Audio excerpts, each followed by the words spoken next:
Welcome to this episode of the We Care Virtual Talk with Alice. On this episode, BYRON BÖCK, who is a Nambian medical doctor and a mental health advocate, shares information on the work and personal experience around mental health. Enjoy!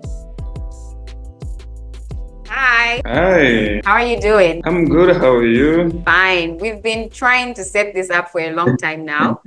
Yes, I know it's been such a struggle, but schedules are so hectic, Yeah. etc., etc. But I'm really grateful to be on the show today. Finally, yeah. Thank you so much for the invitation, and thank you for having me today. Thank you for also just creating the time. I know that schedule has been very, very hectic, but we're finally here. So I'm excited to hear from you. I think we've had a bit of back conversations over this, but just Yes, having this conversation for me is really great. yes, definitely. I'm looking forward to it. Awesome. So I'll give you a time. Please introduce yourself. Tell us a bit about yourself, who you are, what you do, and why your schedules are very hectic. Okay, so my name is BYRON BÖCK. I am a medical doctor by profession. I'm also actually a mental health advocate in Namibia. So both in my professional and personal life, I'm involved in mental health. In my professional capacity, I'm involved in the day-to-day functions. I work at a mental health facility, which is the National Referral Facility for Mental Health in Namibia. And then in my private capacity, I am now involved in awareness raising pertaining to mental health in Namibia.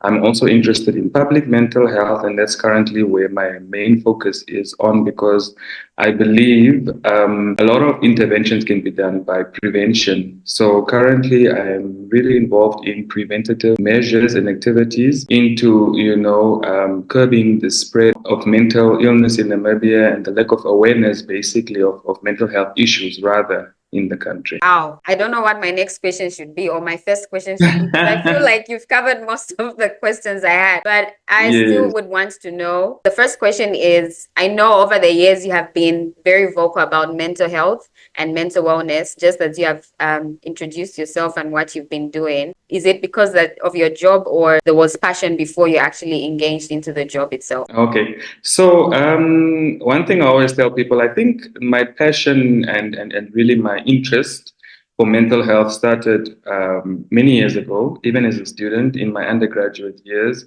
At the time, the understanding was not so, it was not as what it is today, but back then I knew that I really had a special interest in finding out how the human brain works, what determines human behavior, why we behave, the way we do, and what is the connection between the human brain, its function, and how we behave on a day-to-day basis. So I think over the years, I got to understand, and as I grew in my professional career, I began to understand, what mental health is and how important it is, forming part of your general physical health as well.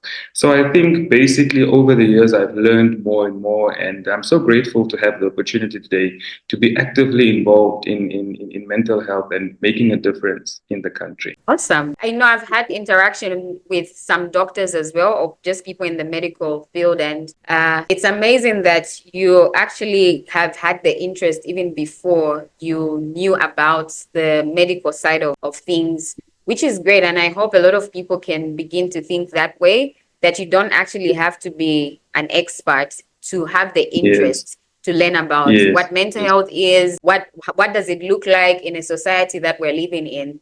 So congratulations on that. I'm happy to know that it was way before even the profession. yes. Thank you so much. And I think there's also quite a personal aspect to it. Hey, I've had quite a few people very close to me who went through various mental health challenges even back then. And I think over the years, I gave it much thought. And I was always wondering how one could help, situations like this and people going through that. And I always say none of us is or are exempt to going through mental health challenges from time to time. So it's very important to understand how it works and also how we can equip ourselves with some knowledge and skills to help us cope with different mental health challenges on a day-to-day basis. Yeah. And I think it's very important.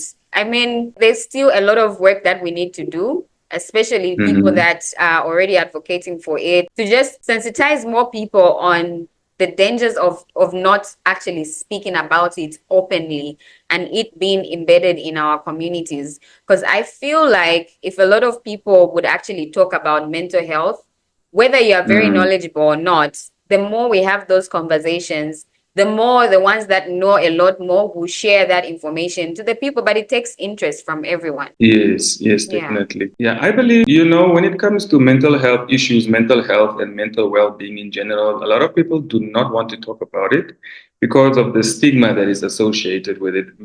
I think even in sub-Saharan Africa over the years, for the longest time, it was something that was just pushed under the rug.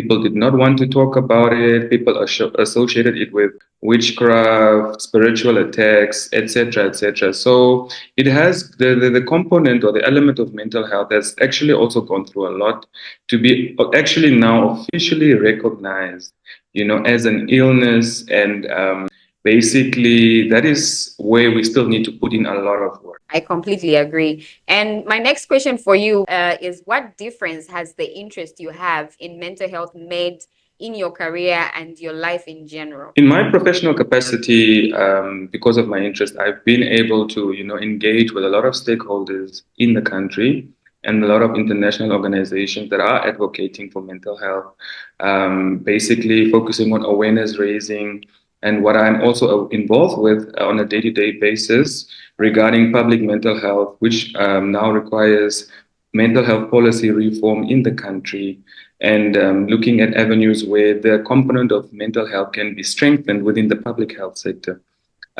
In my personal capacity, as I usually say, it has really helped me to also just recognize, when I'm not well, when I'm a little bit stressed, it happens to all of us. All of us do go through mental health challenges from time to time.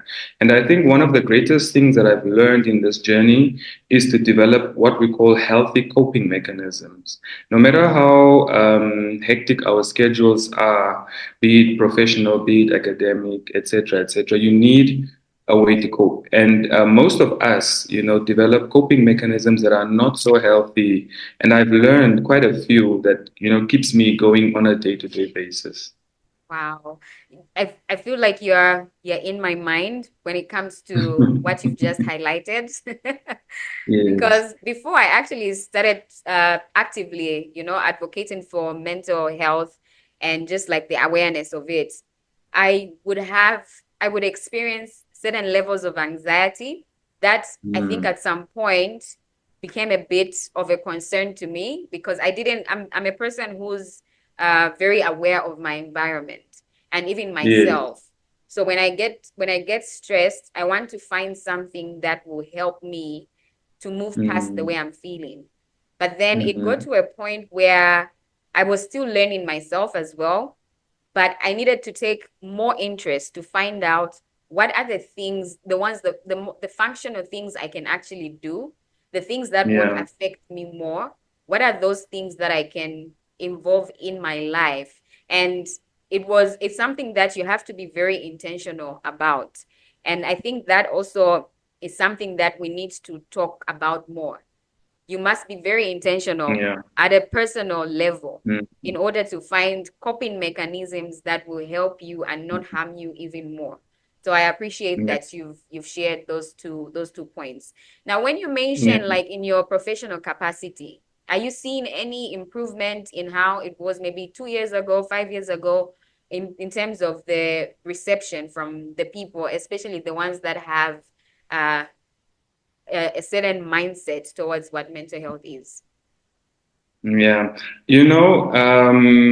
just before I answer that, I've actually made a few notes while you were busy talking about your personal experience. And basically, I really like what you said when you've mentioned that one actually needs to be intentional about, taking care of your mental health and finding, healthy coping mechanisms because and I always tell people you actually have to put in the work. It's not just something that would come to you. You have to be intentional about it, review your lifestyle, review your habits, review your pattern of thoughts, Even that is very, very important. And as you said, it comes down to an individual level. It's not a one size fits all. You need to find out what works for you. And a lot of people have been engaging in, substance abuse and all the other non-healthy coping mechanisms to help them cope. But also a lot of people have managed to navigate through, looking at what they can do best. And, when I got to meet you, it was through the Mental Health for Art. And that is also what some people do to help them cope, So it's really a spectrum. Coping mechanisms is a spectrum, and it's not a one size fits all. Yeah. Getting back to the question that you've asked me, whether there has been a change, and I always use the COVID pandemic as a point of reference. I think before the pandemic, mental health in general was very poorly understood. But after the pandemic, during the pandemic, a lot of people started suffering from various mental health challenges such as anxiety, depression, post-traumatic stress disorders, acute stress. And this has resulted in, substance abuse, gender-based violence as a result of these poor coping mechanisms and poor forms of well-being. Definitely after the pandemic, a lot of work has been done globally through various international organizations to sort of improve awareness raising pertaining to mental health. And really, the numbers have increased. A lot of, in general, health seeking behavior pertaining to mental health has increased. We have seen numbers picking up. We have seen a lot of community-based organizations getting involved. A lot of faith-based organizations are getting involved. We're seeing a lot of movement in the communities when it comes to mental health. And really, as we are preparing to celebrate World Mental Health Day on the 10th of October, currently we're also trying to engage some stakeholders, and everybody is glad to be on board because all of us are definitely affected by mental health challenges. So there has definitely been a major, massive increase. There's still a lot of work to be done, however, but yeah, it's going well. That's nice. That's really nice. Congratulations to Namibia on that positive direction. I mean, everything starts with the first step. So that's really Yes, nice. And one yes, thing yes. that you've pointed out that even like the religious organizations, like the faith-based organizations, are coming up with ways on which to be part of finding a solution, and which is quite interesting because just yesterday, I Mm-hmm, was invited to give a talk at one of the events that the Catholic Church had mm-hmm, organized, and they created an event based on aerobics, but it was to bring about they want to create a center where people can get mm-hmm. the psychological assistance and all that. And it was a fundraising event, which is quite great because that's a positive move in the positive direction.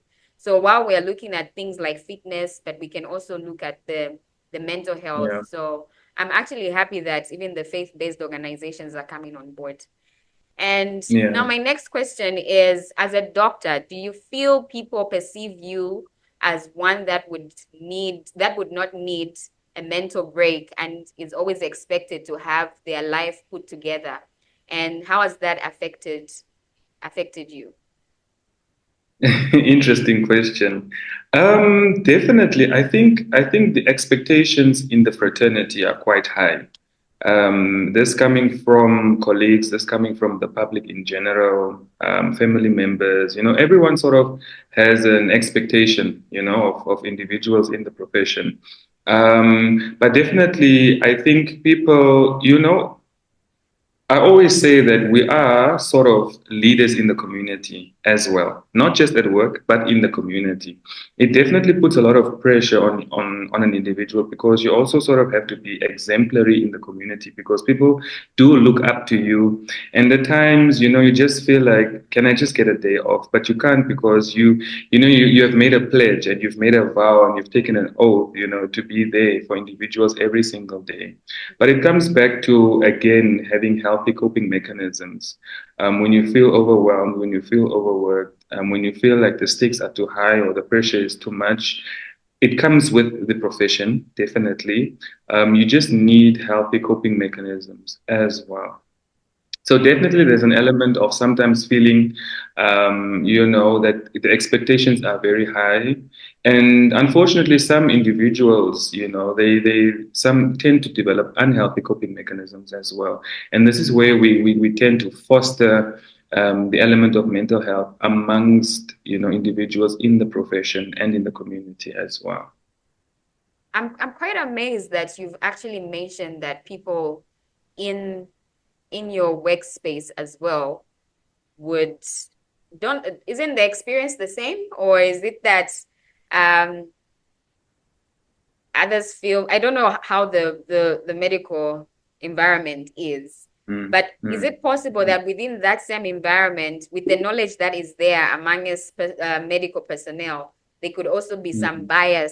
biasness when it comes to feeling like this department is not as hectic as other departments? Does that happen, or is am I just imagining things? I think over the years, in general, mental health has been lagging behind when it comes to other physical ailments in general. But we've gotten to a point where we realize that, and we keep on saying that there's no health without mental health. Yeah. Even physical health ailments and even physical health, in general, you can't do it without mental health. You Yeah. need your mind, a sound mind, to be able to walk, to be able to run, to know what to do, to know when to take your medication, whether you're suffering from high blood pressure, whether you're suffering from diabetes, etc. And we've seen, usually we call it a bi-directional relationship between mental health and certain physical, conditions. For example, diabetes, HIV, tuberculosis. Almost all medical conditions, physical conditions, have an intricate relationship with mental health. A lot of people become depressed because they are suffering from these various conditions as well. And then sometimes we're talking about the chicken and the egg phenomena. You don't know which one came first. A lot of people, develop depression, as I said earlier, because of the conditions that they're going through, but also some of the conditions predispose people to developing mental health conditions. So you really can't do one without the other. Okay. Of course, there is a lot of stigma around mental health still, and stigma in itself has different forms. There's professional stigma, there's organizational stigma, etc. So I think the field of mental health has been doing well. Of late, there's, as I mentioned earlier, there's still a lot of work to be done. But I think there is also an element of professional stigma when it comes to, mental health ailments in general. I feel like that's a whole conversation, and yeah, Definitely for the I have next for the more. next show. Yeah, yeah, interesting. Yeah. And I'll go right to Mm. my next question for you. What are some of the issues you have noticed are affecting men in Namibia, and what would you like to change? Okay. I think in general, the biggest issue that I've picked up is that pertaining to mental health in Namibia, men usually have poor health seeking behavior. And this stems from quite a lot of issues. Number one, recognizing that you're actually suffering from a mental illness or that the signs and symptoms that you're experiencing are forms of mental health challenges. That is the biggest problem. A lot of men go through challenges in the community. However, they're not really aware that these are mental health challenges. And this, number one, is the biggest reason why health seeking behavior is poor, because if you do not see what you're going through is a problem, how would you know where to go seek for help? So that is definitely a bigger issue. Then, as I've mentioned earlier, the fear of stigma is it's a big problem in the community. A lot of people wouldn't want to be seen, seeking a lot of men especially, going to therapists or even, mental health professionals because of the stigma that is associated with it. Thirdly, I think also because mental, health seeking or seeking help for mental health problems can also be seen as a weakness, is currently seen as a weakness because men are often told, pull yourself together, you're not supposed to cry, you're not supposed to be weak, etc. So there are so many challenges pertaining to mental health that men are currently facing in the community, and that's actually, hindering the progress of men's mental health in general. And I can relate with what you just pointed out. I had this experience. I was showcasing some work at one of some program, and I was displaying before I actually launched the book. So I was displaying my art there, and there were people coming through to ask questions. Interesting enough, the ones that actually came to ask me so many questions were men. And Mm, it was a professional setup, but there's people going through to check like what we're displaying. But mm, some of them got to a point of they're just sitting there with me. It's like they found someone who they can actually openly and freely discuss something like mental health with, and mm, that was me who was off. It's like I created a safe space for that mm. conversation, and there was no Yes. judgment that they're actually talking to a female. What I noticed was the environment that was created was safe to Mm, have the mm, conversation and for them to be vulnerable. And even when they knew that I'm not coming from, I'm not an expert as a therapist in from the medical field or anything, but just yes. knowing that Mm, I advocate for mental health and I'm ready to listen, it was that yes. environment that was created within the setup that opened that Mm, platform for them to actually share personal things with me. So I think that's yeah. also one of the areas that could be noted, to create environments that are safe enough to have conversations. There will be no judgment of gender. At least I experienced that. Yes, yes, definitely. The safe space is very important, and I do know some organizations have been having what they call the people have been talking about this men's conference. I think in the beginning it started off as a as a joke in the community, but people Yes. have actually started taking it very serious now because this creates a platform where men can actually come and talk about issues pertaining to their mental health. So it's definitely there's still a long way to go, but there is definitely some progress. Yeah, that's true. And even just like in terms of like a long way to go, even for men's June's, like June is men's mental health month, Yes, but not so yes, many people know that that particularly June is dedicated to men's mental health. Not even yes, the men themselves know that. definitely. Yeah. I think, November, people talk about Movember because it's also Men's Physical Health Month. But when it comes to June, nobody really knows about, Men's Mental Health Month. And I think platforms like this, I think you're doing an amazing job because, I think at the end of the day, we need to look at avenues as to how we can effectively engage men in the community. And I think social media platforms have been proven to be quite effective provided that the information that is being provided is credible. Yeah. I think that's also been an issue in the communities, but definitely there's still a long way to go. Okay. Wow. Ish, there's so many. My mind is just going round in circles with so many questions, but I'll stick to the questions that I really want to ask. Definitely. Yeah, my next question is kindly share some of your non-negotiables when it comes to your mental well-being and how people have responded to the decisions you have made in that regard. This one is very interesting because I think just yesterday on my WhatsApp status, I posted something about please, today is my mental health day. Kindly bear with me. I'll only respond to all correspondences tomorrow. And I think it did come off as a joke. But also, that is how I prioritize, my mental health. One schedule can be so busy that you might not even have a full day to call your mental health day. But I think for me, my non-negotiables, number one is definitely prioritizing my mental health. So on a good day, if I'm not, on duty or if I'm not on call, if I'm not working, I really enjoy my private time off. And that means not corresponding or replying to any stressful messages, situations. I really enjoy outdoor hiking activities, running when I'm off, a bit of traveling here and there when time allows.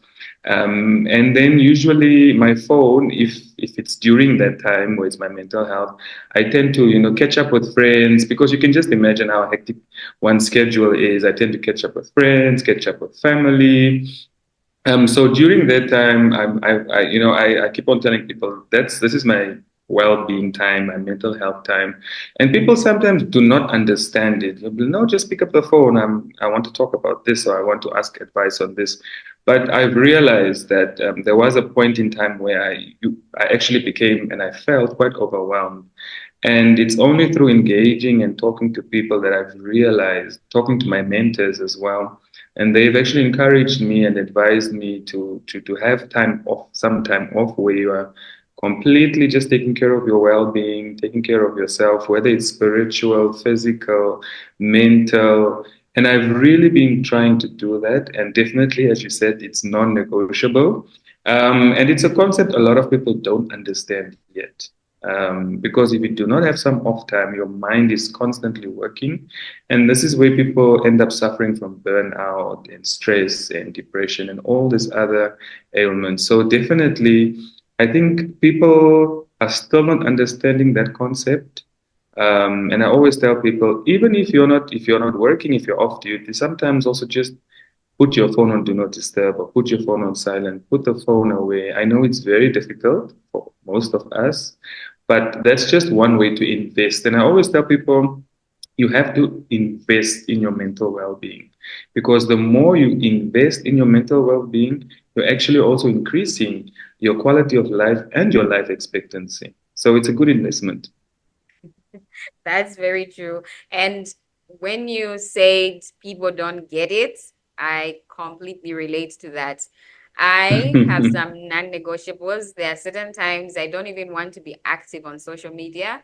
It's Yeah. just sometimes the thing that drags me back is work. If I had an option, like someone else is taking care of that, I probably would be off social media more than I am Yeah. already off it. Mm, And I mm, made a conscious decision to just really, really, really be very careful with what is important to me, and also be very mm, careful with what I allow in my space when I'm not ready mm, for that conversation or an activity. And it could be, I think when you say people don't understand, it's a simple thing. It could be I'm not ready to talk about what you want to talk about. Allow me a yeah. time to get to a mindset where I can actually be very present with you and Mm, also in the moment of what you want to share with me. So I completely relate with that. And I've also had to communicate with my friends and people also who are close to me. So when I start to feel a certain way, before I would just shut down on everyone. Yes, I think we all did that in the past. Yeah, until my friends Mm, uh my friends complained and I understood where they were coming from. So now I'm trying to communicate it. When I feel a certain way, I mean, it's not just about me, but I have to also be considerate to just inform people that, look, for now, I'm going to stay away from conversations. I just need a break, and I'll communicate when I'm back on track. So yeah, here we mm. are. That's also my non-negotiable. I think just to comment on that, where you said, I think sometimes, and this is also what some of my mentors had taught me, is not to have certain conversations when you're not ready, and especially on your, on your off day. People tend to complain you're not responding to messages quick enough, and you're not responding to our messages all the time. But sometimes you also filter through and see what is appropriate for you to respond to in that moment, and what can deserve your attention later on. I think it's also very important to filter through and see, what you can attend to now and what you can attend to later. And the communication is definitely important to tell people, listen, I'm just, it's my day off. I'm not responding to calls today, or I'm only responding to emergencies. And I think with time, people will eventually understand. Agree, I agree. And also just having to also respect someone's request. Yeah, no, definitely on the issue. And I keep on advising people to prioritize, and you don't really have to respond to every message in the heat of the moment, especially when you see this particular conversation is going to upset you. Park it, set it aside, think about it, and always respond later. I keep on telling people there's so much difference between responding to a certain type of situation with a healthy, fresh mind, Yeah. and responding when you are a little bit tired and agitated. The conversation could take a completely different direction, because Real quick. definitely, yeah. Okay. And this brings me to my last question for this session, and I hope we get to have more conversations because I have so many questions. But My last Yes, yes. question, my last question for you is, what advice would you give to anyone about mental health? Okay, thank you. I think first of all, I would just like to encourage everyone to have or to change their perspective of when it comes to mental health. I think mental health has sort of been boxed and pushed away into a corner, and people look at it as a separate entity, But mental health, it's who we are, it's what we are. In as much as our physical health is important, one cannot go without the other, as I keep on saying and I keep on telling people. So, first of all, we need to destigmatize mental health. And this is one of the things I'm quite an advocate for, is to destigmatize. And then it's normal, it's okay. Like people say, it's okay not to be okay. And it's normal to seek help for mental health challenges.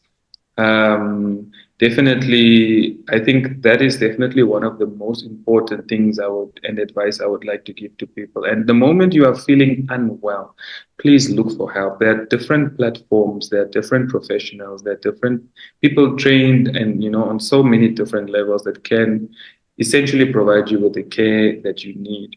But also, what I want to encourage people is to really, really, really take care of their mental well-being. Because if you do not take care of your well-being, if your well-being ends up being compromised, this is where we now end up developing, mental health issues and mental health illness.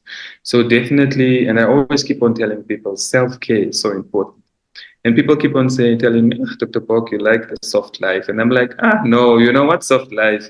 And people always look at this kind of things as, things that are beyond your reach. But when we refer to this soft life, it basically just means taking care of yourself, taking care of your well-being, making sure that you are okay. And I keep on telling people that, yes, you can have the soft life and it's not even expensive. Soft life can be just taking a walk, around the park, taking your dog for a walk, catching up with friends, having a day trip to somewhere, saving up so that you can actually have a day trip, have a different experience, do certain activities that are not usually part of your day-to-day activities as well, just to sort of have that different aspect. So really prioritize your mental health. And as you said earlier, it's intentional. You need to put in the work. We do a lot when it comes to our physical health to avoid high blood pressure. You eat healthy, you reduce your salt intake, you increase your amount of water intake, you reduce your sugar intake. But what do you do for your mental health? That is where we need to be intentional. Yeah, I completely agree with that. And I hope whoever listens to this conversation will pick at least two things from this. You've given us so much information, and I really, really appreciate your time and the information you have shared. Thank you so much. And I'm looking forward to be back on the show. Awesome. Awesome. We'll definitely do that. All right. Thank you. If you love this conversation, do let me know. Thank you so much for listening in and for watching. Until next time on the We Care Veggie Talk with Anne.